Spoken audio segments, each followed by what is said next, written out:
Do you want to hear my thoughts on financial market structure? Why not? Technical analysis is basically pattern recognition to yield a high probability, low-risk entry points into financial instruments.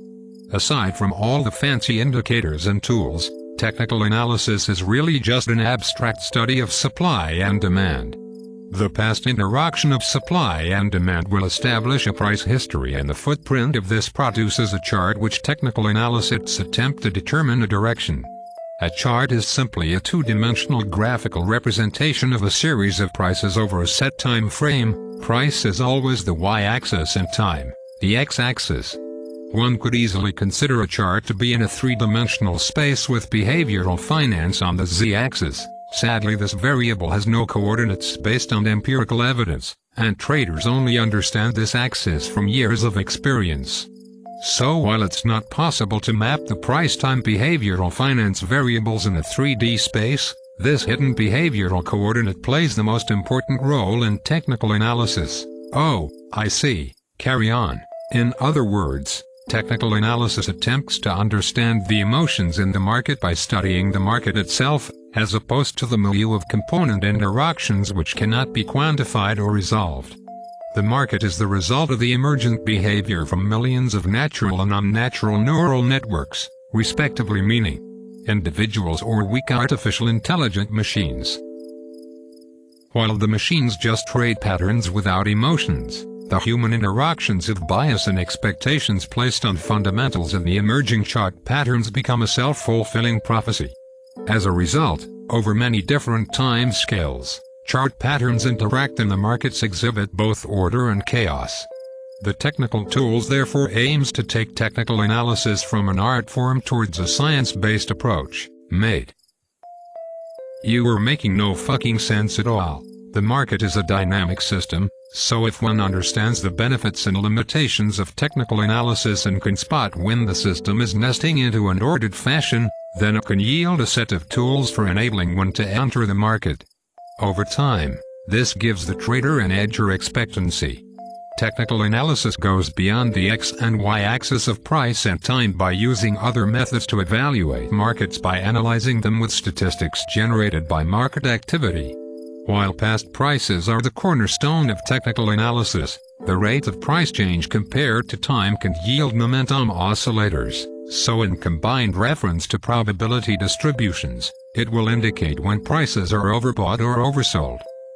But what does this have to do with the price of tea in China? Overall, technical analysis does not attempt to measure a market's intrinsic value. Instead, it uses charts and statistical tools to identify patterns that might suggest future activity.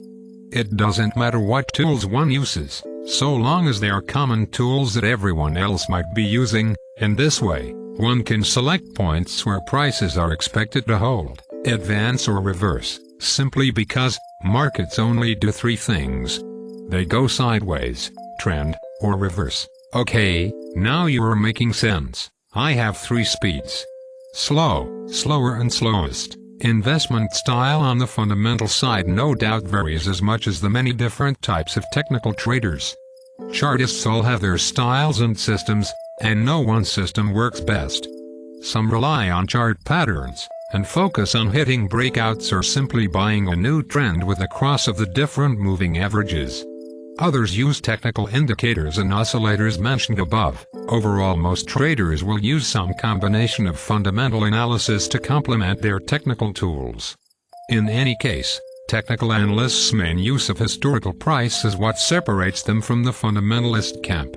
Irrespective of trading time frame, unlike fundamental analysts, technical analysts don't care whether an instrument is undervalued or overvalued. The only thing that matters is the current trading data in regards to levels, be it pivot points, trend lines, and past support or resistance. Yes.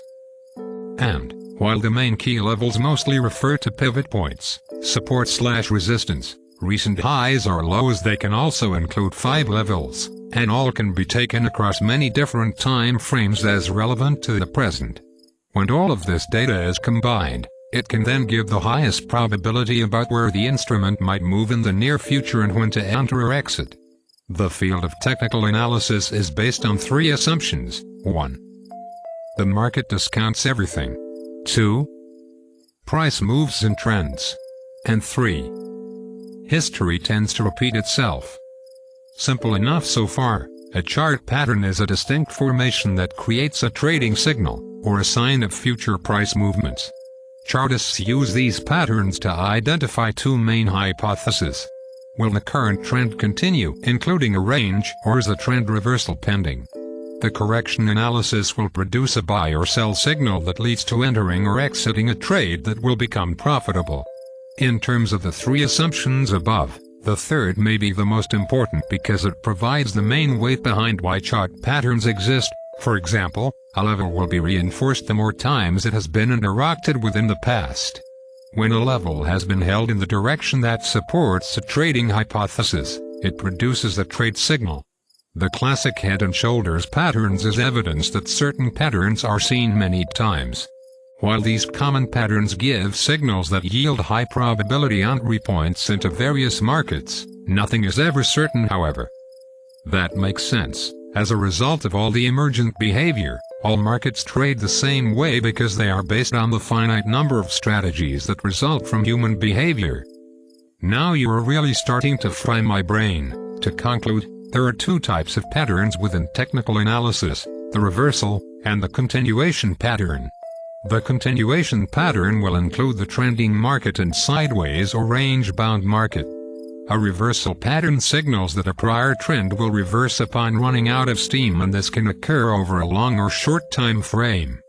Trading these reversals on the short time frame is basically counter-trend trading, a kind of trade at a disadvantage by trying to pick tops or bottoms in an existing trend.